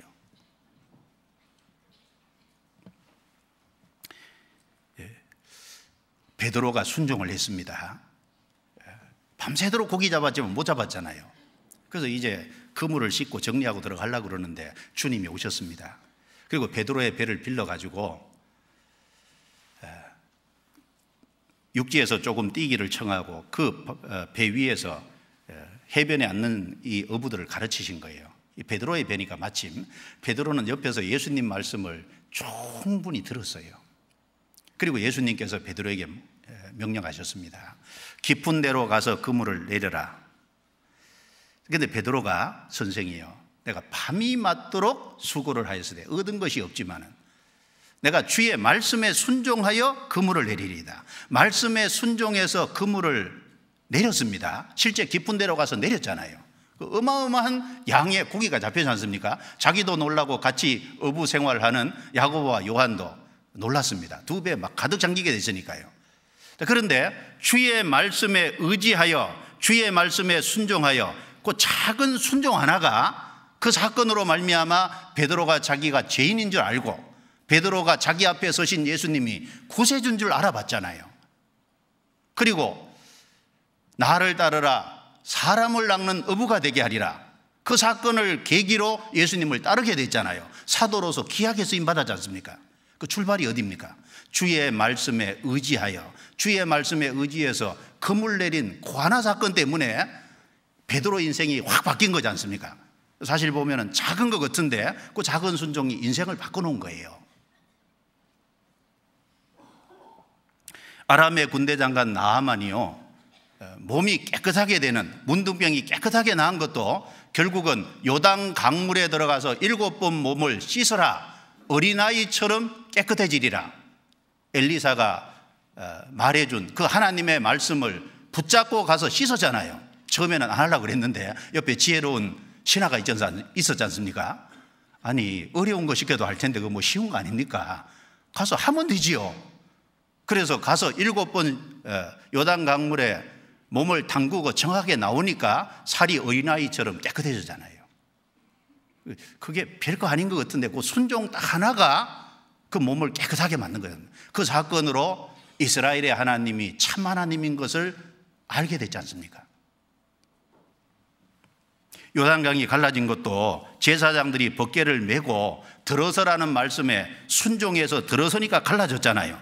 여리고성이 무너진 것도 하루에 한 바퀴씩 돌고 6일 동안 7일에 7바퀴 돌고 그 다음에 양각 나팔을 부는 것을 신호로 이스라엘 백성들이 다 고함 지르면 여리고성이 무너져 내리라. 인간 생각으로는 이해가 안 됩니다. 그런데 그대로 순종했을 때 여리고성이 무너져 내리는 거 봐요. 그것도 순종입니다. 에스더에서 보면은 하만의 계계가 나옵니다. 이 하만은 원래 아말렉 사람이죠. 그래서 계계를 써서 왕에게 엄청난 막 돈을 들여가지고 이스라엘 민족을 말살하려는 계획을 세웠잖아요. 그래서 왕에게 조서를 하나 딱 꾸며가지고 왕의 의인을 받아냈잖아요. 그 내용이 뭐냐면 지정된 한 날에 유대인들을 다 죽이고 유대인들이 가지고 있는 물건 몽땅 뺏어도 좋다고 하는 그 내용의 왕의 의인을 찍은 거예요. 그게 이제 공포가 되지 않습니까? 유대인들은 하루아침에 죽임을 당할 상황이 됐습니다. 모든 것을 몽땅 빼앗길 상황이 된 거예요. 그때 에스더가 죽으면 죽으리이다. 왕이 자기를 죽이면 죽겠다는 각오로 왕 앞에 이스라엘 백성들을 도와달라고 청하러 나간 거잖아요. 근데 참 놀라운 것은 에스더서 내용을 쫙 읽어보면요, 그 에스더서 4장 16절인데 에스더서 4장 16절 이전하고 에스더 4장 16절 이후하고요, 이게 분위기가 확 반전되지 않습니까? 순종해서 딱 나가니까 하나님께서 환경을 싹 바꾸잖아요. 왕이 그물을 내어 밀죠? 죽지 않았습니다. 죽을 각오하고 나갔는데 안 죽었잖아요. 그 다음에 그날 밤에 이 에스더의 삼촌이 모르드게인데, 모르드게가 왕을 죽이려는 사람들의 그 계계를 알고 왕에게 보고를 해서 공을 세운 게 있는데요, 그것 때문에 상을 못 얻었어요. 그런데 그 기록은 돼 있잖아요. 그날 밤에 하필 왕이 들어가 가지고 그거를 읽은 거예요. 그리고 그 다음에 모르드게를 높이게 된 일, 그리고 하만이 이스라엘 모르드게를 달라고 자기 집에 높은 장대단을 했는데 거기 하만이 대신 달렸잖아요. 그리고 이스라엘을 죽이기로 한 그때 이스라엘의 원수 대적을 몽땅 죽이고 그거 물건을 다 취하는 그런 일이 벌어지잖아요. 에스더서 4장 16절 이전하고 이후하고 완전 다릅니다. 죽으면 죽으리다고 나간 거, 그 딱 하나 순종의 걸음으로 발 디딘 거, 그것 때문에 분위기가 완전히 바뀌잖아요. 그럼 어떻게 그렇게 바뀌냐? 하나님이 순종을 보시고요, 환경을 열어주신 거지 않습니까? 그래서 출애굽기 39장, 출애굽기 40장에 보면 모세가 여호와께서 명하신 대로 하였더라, 그 무려 18번이 똑같은 말이 반복됩니다. 아니, 한 번만 쓰면 되지요. 18번이나 반복합니까? 이제 하나님이 성막의 식양을 모세에게 보여줬는데 모세가 하나님의 명하신 대로 하였더라, 모세가 하나님의 명하신 대로 하였더라, 번제단도 명하신 대로 하고 물두멍도 명하신 대로 하고 그리고 성막의 모든 기구들을 명하신 대로 그대로 만들었다고 하는 걸 계속 반복해 놨잖아요. 그 마지막에 어떻게 되죠? 하나님의 영광이 성막에 충만했잖아요. 순종의 결과는 하나님의 영광이 나타나는 겁니다. 그래서 마치 도미노의 첫 번째 도미노처럼요, 우리 인생이 정말 하나님의 능력과 역사를 경험하는 출발점이 어딜까? 딱 한 발 내디뎌 봐요. 순종하고 딱 한 발 내디디면 주님이 축복해 주시려고 하신다니까요. 그 이제 순종을 안 하니까 축복을 못 받잖아요. 그래서 하나님은 우리를 구원해서 순종의 사람을 만들려고 하는데, 그러면 불순종은 죄입니까 아닙니까? 제가 한번 여쭤볼게요. 불순종이 죄예요 아니에요? 불순종이 죄거든요. 불순종하고 아무것도 아닌 게 아니라 하나님이 순종하는 인생을 만들려고 하는데, 그렇다면 불순종은 큰 죄가 되는 게 맞지 않습니까? 성경 사무엘상 15장입니다. 사무엘상 15장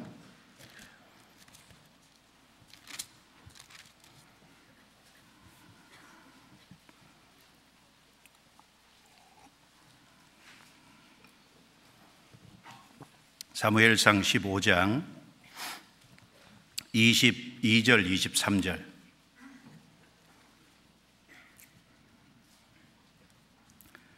같이 읽겠습니다. 사무엘이 가로되 여호와께서 번제와 다른 제사를 그 목소리 순종하는 것을 좋아하신 같이 좋아하시겠나이까? 순종이 제사보다 낫고 듣는 것이 수양의 기름보다 나으니 이는 거역하는 것은 사술의 죄와 같고 완고한 것은 사신 우상에게 절하는 죄와 같음이라. 왕이 여호와의 말씀을 버렸으므로 여호와께서도 왕을 버려 왕이 되지 못하게 하셨나이다. 이 말은 사무엘 선지자가 이스라엘 초대왕 사울에게 한 말입니다. 원래 사울은 이스라엘 초대 왕이잖아요. 사울은 원래 겸손한 사람입니다. 그리고 사울의 처음 등장을 보면 순종을 원래 잘하는 사람이에요. 아버지의 나귀를 잃어버렸는데 아버지가 나귀 찾으라고 하니까 한 곳만 간 곳이 아니라 이곳도 가고 저곳도 가지고 찾을 곳 때까지 헤매는 걸 보면은요, 이게 진짜 순종하는 사람인 거예요. 그리고 이 사무엘 선지자가 이 하나님께서 너를 왕으로 세울 것이다 이렇게 사울에게 얘기하니까 사울이 나는 이스라엘 12지파 중에 가장 작은 12번째 베냐민 지파입니다. 그리고 베냐민 지파 중에서도 우리 가족은 제일 미약하지 않습니까? 그 내가 무슨 왕이 됩니까? 그리고 이제 미스바에서 이스라엘 초대 왕을 추대에 세울 적에 제비를 뽑았거든요. 하나님이 이미 사울을 점지해 놓고 거기서 제비를 뽑아서 사울이 제비 뽑기 한 겁니다. 사울을 제비 뽑았는데 사울이 안 보이는 거예요. 그 사람들이 하나님, 여기 사울이라는 사람이 왔습니까? 하나님이 저 행구 사이에 숨었느니라. 왕 될 것이 감당이 안 되니까요. 오기는 왔는데 행구 사이에 숨어 있잖아요. 그래서 이제 거기서 데리고 와가지고 추대해서 왕을 세우지 않습니까? 그래서 처음에는 겸손하기 시작했다니까요. 순종하는 사람이거든요. 근데 시간 지나가면서 마음이 완고해진 거예요. 자기를 잘 관리를 못한 겁니다. 하나님께서 사무엘을 통해서 이스라엘은 거리가 좁으니까요. 이 사무엘을 통해서 하나님이 역사하시니까 무슨 일이 있으면 사무엘이 올 때까지 7일을 기다리라 이렇게 말을 했거든요. 그런데 블레셋이 쳐들어가지고 이스라엘 백성들이 그 블레셋 대군을 보고요, 너무너무 두려워서 막 흩어지니까 사울이 7일 동안 기다리긴 기다렸거든요. 그 사무엘이 올 때까지 기다려야 되는데 그거 못 참고 번제를 드려버린 거예요. 사무엘이 와서 보니까 번제 드렸거든요. 왕이 무슨 일을 했습니까? 당신은 오지 않고 이스라엘 백성은 흩어지고 내가 할 수 없이 번제 드렸습니다. 왕이 망령된 일을 행하였나이다 해서 안 될 일을 한 거거든요. 그러니까 이제 꼭 기다리지 못한 거예요. 물론 꼭 기다리지 못한 것은 믿음이 없었던 겁니다. 결국은 순종 못한 거거든요. 그래서 하나님이 사무엘상 15장에 재차 기회를 주잖아요. 두 번째 기회를 주시는데 가서 아말렉을 쳐서 아말렉을 진멸하라, 모든 걸 죽이라 그랬거든요. 그런데 가서 아말렉을 치기는 쳤어요. 그래 승리했습니다. 그런데 아각이라는 왕을 사로잡고 그리고 짐승에 좋은 것은 남기고 양떼 소떼 울음소리가 들리거든요. 그러니까 사무엘이 이 소리 뭡니까? 백성들이 하나님께 제사 드리려고 좋은 것을 남겼습니다. 그 얘기하니까 사무엘이 이제 22절 23절을 얘기한 겁니다. 여호와께서 번제와 다른 제사를 그 목소리 순종하는 것을 좋아하신 같이 좋아하시겠나이까? 하나님이 진짜 좋아하는 게 뭔지를 말한 거예요. 하나님은 진짜 순종하는 것을 좋아합니다. 하나님이 진멸하라고 하면 진멸했어야 되거든요. 자기 생각으로 아각 왕을 사로잡고 오고 그 좋은 것은 가지고 오고 그건 자기 생각이죠. 그리고 여기 보면 번제와 다른 제사를 그 목소리 순종하는 것을 좋아하신 같이 좋아하시겠느니까? 순종이 제사보다 낫고 듣는 것이 수양의 기름보다 나으니. 제사장이 이 말 들었으면 충격이 됐을 겁니다.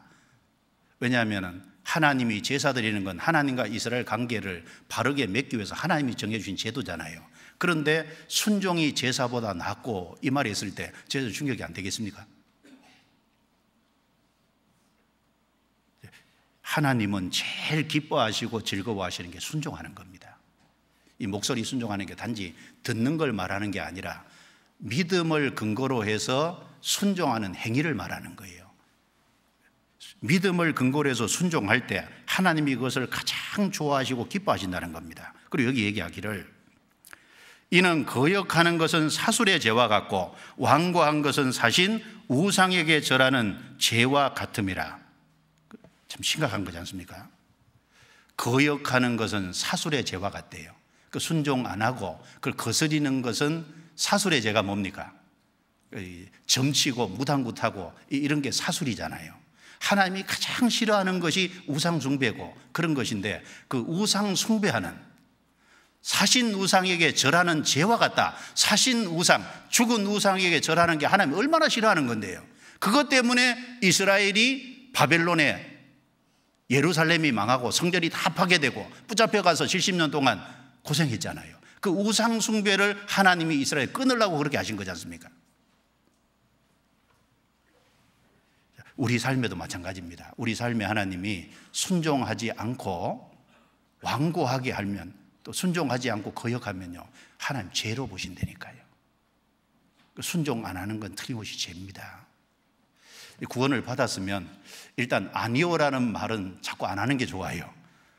뭐라고 하면 될까요? 예가 좋은 거거든요. 그래서 아무 때나 예하면 안 되고, 이제 하나님의 뜻과 하나님의 영광이 분명하면은, 주님의 영광이 나타나는 쪽이 분명하면은 당연히 예해야 되는 겁니다. 아니요 하는 것이 합당하지 않은 거거든요. 그 성경 고린도후서 1장 보겠습니다. 고린도후서 1장.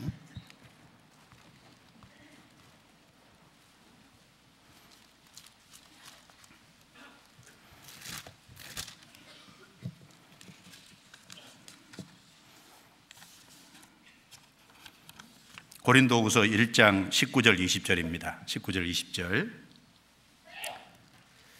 같이 읽어보겠습니다. 우리 곧 나와 실로아노와 디모데로 말미암아 너희 가운데 전파된 하나님의 아들 예수 그리스도는 예하고 아니라 함이 되지 아니하였으니 저에게는 예만 되었느니라. 하나님의 약속은 얼마든지 그리스도 안에서 예가 되니 그런즉 그로 말미암아 우리가 아멘하여 하나님께 영광을 돌리게 되느니라. 여기 나와 실로아노와 디모데로 말미암아 너희 가운데 전파된 하나님의 아들 예수 그리스도는 예하고 아니라 함이 되지 아니하였으니 저에게는 예만 되었느니라. 좀 앞에 내용을 보면요, 바울 사도가 선교여행 코스를 좀 몇 번 바꿨거든요. 그 선교여행 코스를 몇 번 바꾼 것은 주님의 뜻이기 때문에, 처음에 자기가 세웠지만 주님의 계획이 그게 아니기 때문에 주님 뜻을 따라 바꾼 겁니다. 그러니까 육체를 따라 바꾼 게 아니고 하나님의 뜻이 그것이 확실하다고 생각하니까 자기가 세웠던 걸 바꾼 거예요.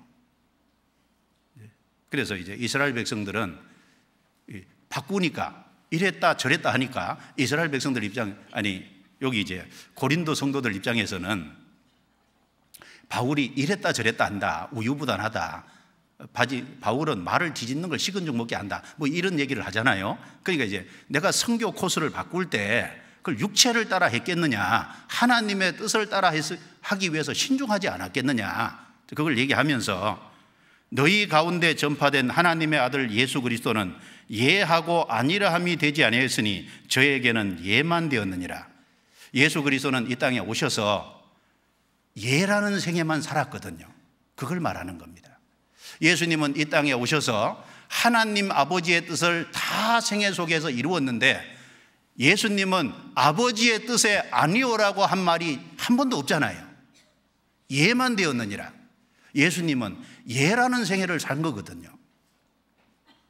그렇다면 우리는 주님을 따라가는 사람들인데 아니오라는 말을 자꾸 해서 안 되잖아요. 제가 이제 청년 때 방배동에 있을 때 구원 받았는데, 이제 그때 이제 분위기 자체가 청년들은 교회 안에서 예만 해야 된다고, 아니오라는 말 하면 안 된다고, 이제 처음부터 그렇게 이제 교육을 받아서 그게 괜찮더라고요. 예만 하는. 그죠? 하나님의 말씀과 하나님의 뜻, 복음이 전해지는, 주님께 영광이 돌아간다고 생각하면은 그게 이제 예하는 게 맞잖아요. 내가 좀 힘들더라도, 내게 좀 고난이 되더라도, 내가 좀 희생이 되고 수고가 되더라도 예하는 게 맞는 거 아니냐 그 말입니다.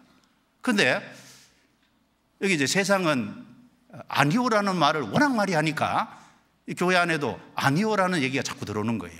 주님의 뜻이 분명한데 안 된다고, 아니오라고. 우리가 생각해야 될 것이 있습니다. 하나님의 아들 예수 그리스도는 예하고 아니라 함이 되지 아니하였으니 저에게는 예만 되었느니라. 우리가 이것을 좀 기억해야 됩니다. 예수님은 예라는 생애만 사신 겁니다. 아니오라는 생애를 산 적이 없는 거예요. 그리고 하나님의 모든 약속은 이제 예수 그리스도, 예라는 생애만 사신 거니까 예수 그리스도 안에서 다 이루어지는 예만 되는 거예요. 예수 그리스도께서 먼저 그런 생을 살았기 때문에 예수 그리스도 안에서 예수 그리스도와 관계된 모든 축복은 결국은 우리도 예하면은 축복이 되는 거지 않습니까? 그걸 말하는 겁니다. 그러면은 어떤 순종이 바른 순종일까요? 조금 정리를 좀 해보면은 이성이나 경험이 아닌 말씀에 순종하는 순종이 바른 순종이잖아요. 베드로가 밤이 맞도록 수고를 하였지만 얻은 것이 없지만은 내가 주의 말씀에 의지하여 그물을 내리리이다. 주의 말씀에 의지하여. 그러니까 베드로가 그 말을 할 때는 자기의 이성적 판단이나 환경을 내려놓고 이야기하는 겁니다. 그 주님 말씀에 순종하려면 자기 이성적 판단이나 환경이 아닙니다. 주님 말씀에 순종하는 순종을 원하는 거예요. 그리고 어차피 순종할 거면 어떻게 해야 되죠? 순종할 거면 좀 철저히 해야 되잖아요. 순종을 하는데 사울처럼요, 진멸하라 그랬는데 가서 치긴 쳤는데 좋은 것은 자기 마음대로 살렸지 않습니까? 순종을 한다고 했는데 보니까 순종이 아닌 거예요. 부분적인 순종은 순종이 아닌 거지 않습니까? 어차피 순종하려면은 좀 끝까지 철저히 순종하는 게 그게 바른 태도잖아요. 아브라함은 너는 너의 본토 친척 아비 집을 떠나 내가 내게 시할 땅으로 가라. 그 하나님의 말씀을 받고 갈대아 우르에서 나와서 하란에서 아버지 때문에 잠시 주춤한 것은 있지만 마침내 가나안 땅에 들어갔더라. 결국 가라는 데까지 갔잖아요. 순종을 하려면 철저히 순종해야 될 겁니다. 우리도 주님 따라가는 인생길에서 중간까지만 순종하다가 그만뒀다. 좋지 못한 거잖아요. 주님 앞에 설 때까지 지속적으로 끝까지 순종하는 것이 그게 바른 태도지 않습니까? 그래서 히브리서 3장에 너희가 시작할 때 붙잡은 것을 끝까지 견고히 잡으면 그의 약속에 참여한 자가 되리라. 그렇죠. 끝까지 견고히 잡는 것이 필요하지 않습니까? 그러니까 철저한 순종, 지속적인 순종, 이것이 필요한 겁니다. 또 때로는 어떤 경우는요, 이유를 설명해 주고 순종하라는 것도 있지만 어떤 경우에는 전혀 이유를 설명 안 해주고 순종을 요구하는 경우도 꽤 많이 있지 않습니까? 예를 들면은 아브라함에게 독자 이삭을 드리라. 인간의 이성으로는 이해가 안 된 거잖아요. 왜 드려야 되는지 이유 설명이 없지 않습니까? 그런데 아브라함은 아침에 일찍 일어나 즉시 가서 순종했지 않습니까? 때로는 이유를 설명 안 해주고 요구하는 순종도 있다고 말입니다. 하루아침에 이 욥의 10자식을 다 데려가고 재물 다 뺏어가고 그래도 주님께 순종하는 것을 요구하고 있잖아요. 그 설명 안 해줬지 않습니까? 욥기서 끝까지 읽어도 왜 10자식 데려갔는지, 그리고 욥기 끝까지 읽어도 왜 그런 일이 벌어졌는지 우리는 성경 통해서 보니까 이해를 하잖아요. 그런데 욥에겐 설명 안 해주지 않습니까? 설명 안 해주고 순종을 요구하는 것도 얼마든지 있다고 말입니다. 그리고 내가 평안의 시기만 그러면 순종할 거냐? 그게 아니라 밤에 여호와의 집에 섰는 여호와의 정도는 복이 있다는 시편 말씀처럼 인생의 밤에도 어려운 가운데도 순종해야 되는 겁니다. 그러니까 어려운 가운데 순종하는 그건 뭐냐? 믿음이 있다는 증거거든요. 만약에 믿음이 없고 생명이 없다면요, 어려운 순간에는 고난 속에서는, 환난 속에서는 순종하기 어려울 겁니다. 그런데 하나님은 고난도 주시면서 그쪽에 순종하나 안 하냐를 보고 계실 거예요. 그래서 순종은 그런 순종이 필요한 겁니다. 그래서 그리고 또 하나, 하나님은 우리 시대에 순종하는 사람을 찾잖아요. 우리 주변 한번 쭉 보세요. 세상은 온통 불순종의 사람들입니다. 그런데 정말 주님은 불순종의 시대에, 이 시대에 정말 순종하는 사람을 찾기 원하잖아요. 노아 시대에요, 다 타락했지 않습니까? 그런데 그러나 노아는 여호와께 은혜를 입었더라. 그러나가 있잖아요. 죄악이 세상에 꽉 차고 사람들의 생각이 다 타락하고, 그러나 노아는 다르잖아요. 그러나가 있습니다. 그러니까 하나님은 불순종의 시대에요, 하나님이 하늘에서 땅을 내려다볼 적에 틀림없이 순종을 누가 하는지 하나님이 보고 계실 겁니다. 그러니까 하나님이 왜 노아를 새 시대를 시작하는 주인공으로 발탁을 했겠습니까? 순종하는 사람이니까 그렇거든요. 그러니까 하나님은 교회 안에서 하나님은 많은 사람을 본다기보다 진짜 순종 잘하는 사람을 볼 거예요.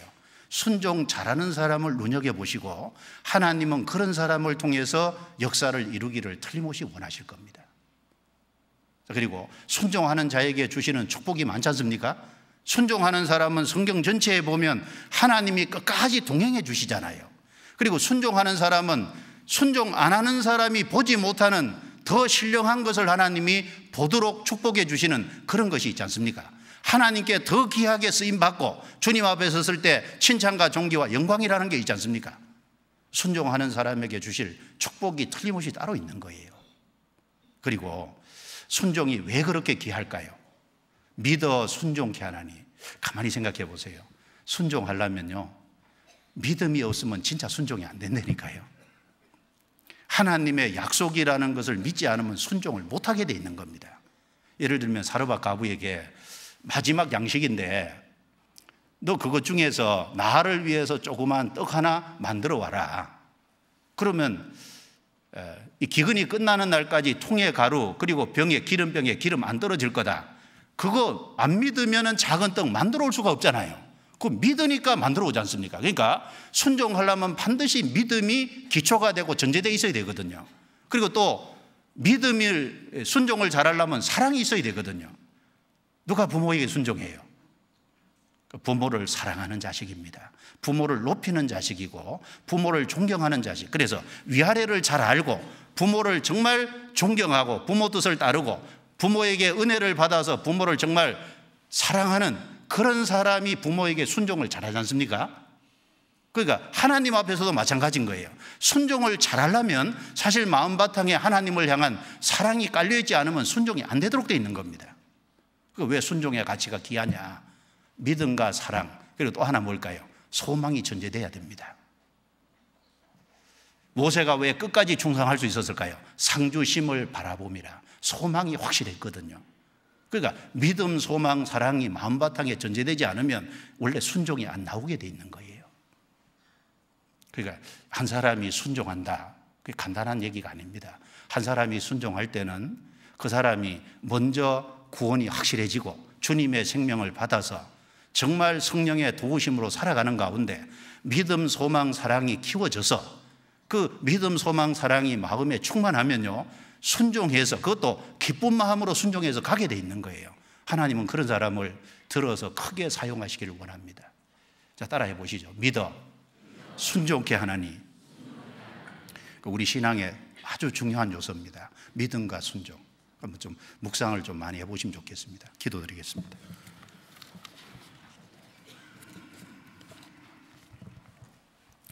하나님 감사합니다. 정말 아무것도 아닌 저희들을 구원해 주시고 순종의 자녀로 만들어 가주심을 감사합니다. 아직 주님 앞에 무릎 꿇지 못하는 많은 것들이 있음을 압니다. 주님 앞에 내려놓고 또 주님 앞에 우리의 잘못이 무엇인지 고백하고 주님의 역사를 바라고 간구합니다. 주님, 우리에게 더 큰 능력과 주님의 믿음과 또 사랑과 소망을 더 충만케 해주셔서 순종하는 삶을 살아가도록 도와주옵소서. 우리의 순종을 통해서 하나님의 역사를 경험하고 또 하나님을 기쁘시게 하고 하나님을 영광스럽게 하는 삶이 될 수 있도록 도와주옵소서. 우리 개인이 하는 일이나 또 가정 일이나 또 일마다 때마다 다 도와주셔서 인도해 주시고 하나님의 자녀답게 순종의 걸음을 걸어가게 해 주옵소서. 이 마지막 때 더 큰 복음의 역사, 전 세계를 향한 주님의 역사를 더 경험할 수 있도록 우리 모두를, 또 교회를 귀하게 사용해 주옵소서. 우리를 구원해 주신 주 예수님 이름으로 기도드리옵니다. 아멘. 예, 은혜 찬송